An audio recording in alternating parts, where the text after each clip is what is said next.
Hi students, in this class I am going to teach you superposition of waves from chapter waves. Two or more progressive waves can travel simultaneously in a medium without affecting the motion of one another. Therefore, the resultant displacement of each particle of the medium at any instant is equal to the vector sum of the displacements produced by the two waves separately. Vector sum. This law of superposition now we are going to analyze mathematically. What is the amplitude of the resultant wave after they superimpose with one another, after having the vector sum? We have to find whether it is constructive interference or destructive interference. We are supposed to do having certain mathematical applications. For that I have taken a stretched string. One wave is propagating like so. Think. There is another wave in the same direction simultaneously. That's the most important point.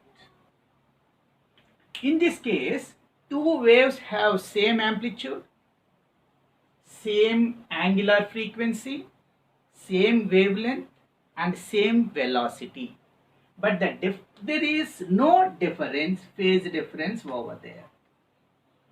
The phase difference between the two is equal to 0. At the time if they superimpose, what are the characteristic features of the resultant wave? Is it constructive or destructive? In another case, think, this is another case. One wave is traveling like so. There is another wave simultaneously with the same amplitude, same frequency and same, what you call it as, propagation constant 2 pi by lambda. Simultaneously travel in the same direction. That is the important point. I am not going to teach the stationary waves where one wave is progressive, another wave is supposed to be stationary wave, it moves back. That is overlapping is different. What I am teaching you here, both are moving in the same direction. If they overlap, here the phase difference is equal to 180 degrees or pi radians. If in this condition they overlap, what happens to the resultant wave amplitude? What happens to the intensity of the resultant intensity of the resultant wave if they superimpose? Now we are going to find the condition of superimposition, whether they takes place constructively and destructively. First, one wave is propagating. We go for mathematical analysis. One wave is propagating in positive x direction, y1 x with respect to a sine omega t minus kx. Okay. Second wave simultaneously in the same string, supposed to be travel in the same direction, having the amplitude, having same amplitude. See, amplitude is same, omega, angular frequency is same, k is same, 2 pi by lambda means wavelength is same, but there is a phase difference.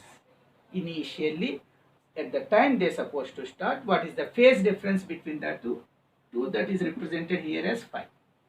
If they superimpose, then according to that law of superposition, y is equal to y1 plus y2, we go further. So what is y? It shows the displacement of the resultant particle after having the superposition. Constructive, destructive, that is supposed to be decided by phi. What is y1? A sine omega t minus kx, the amplitude of the first wave. What is y2? A sine omega t minus kx plus phi, amplitude of the second wave. Difference is phi. Now, then y is equal to, I would like to take a common, sine omega t minus kx plus sine omega t minus kx plus phi. Now I am going to take omega t minus kx as alpha omega t minus kx plus phi as beta.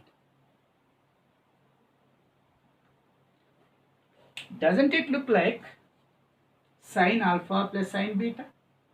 Just recall the formula. Sine alpha plus sine beta is equal to 2 sine alpha plus beta by 2 cos alpha minus beta by 2. Just recall that formula. Apply over here. Then y is equal to 2 sine alpha plus beta. What is alpha? Omega t minus kx plus beta. Omega t minus kx plus phi by 2 cos alpha minus beta by 2. Omega t minus kx minus omega t minus kx plus phi by 2. Here y 2 sine omega t 2 omega t minus kx plus into minus 2 kx plus phi by 2. Constant to cos function, plus omega t minus omega t cancel. Minus into minus plus cancel. Whatever you get, it is minus 5 by 2. Minus 5 by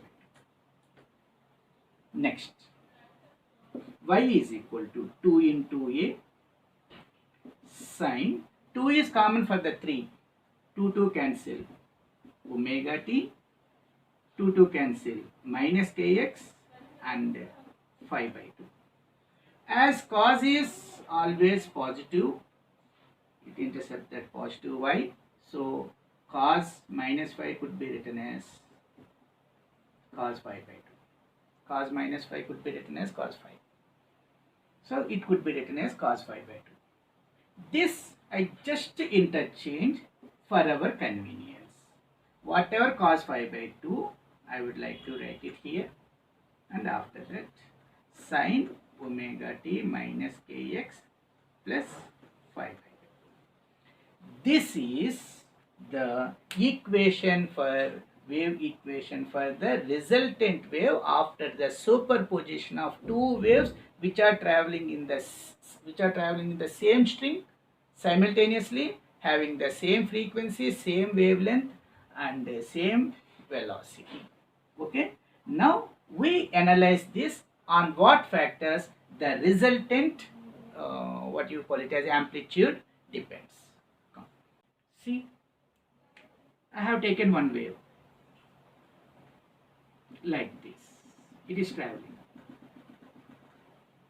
At the same time, if I take that another wave simultaneously, having the same amplitude, same frequency, same wavelength, with phase difference 0, then what is the resultant wave? Resultant wave with respect to x comma t is nothing but 2a cos phi by 2 sine omega t minus kx plus phi by 2. Here phi is nothing but 0. Cos 0. Cos 0 is equal to 1. That means the resultant wave 2a sine omega t minus kx plus phi by 2. Whatever that resultant amplitude is, the sum of the two amplitudes of the individual waves. That means here the A is equal to A1 plus A2. Think the first one is A1, second one is A2. Both are having A and A, so that we get 2A. This type we call it as constructive interference, where the amplitude becomes maximum. If you see its amplitude, it becomes like this. Maximum amplitude we are supposed to go for it, where this is equal to A1 plus A2, because the phase difference between the two is 0.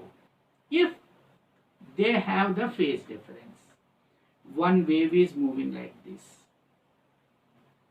another wave simultaneously in the same direction, that is the important point here, in the same direction superimpose. Then here the phi value is 180 degrees or pi radians. So apply this. What happens to y of the resultant wave after superimposition? 2a cos phi by 2. This shows this sine component gives the phase of that, and this value gives the amplitude of the wave, where here phi is equal to 180. 180 by 2 is equal to 90. Cos 90 is equal to 0. Then y value is equal to 0. That means the resultant wave comes like this. For each and every moment at any instant of time, there is a destructive interference. That destructive interference gives the y value, the vertical displacement of the wave becomes 0. That means according to law of superposition, if you want to add it, we have to take the vector sum. At that time, we consider the direction, whether it is moving in positive x or whether it is moving along the negative x direction. That is the application of law of superposition of waves. Hope you understand. Thank you.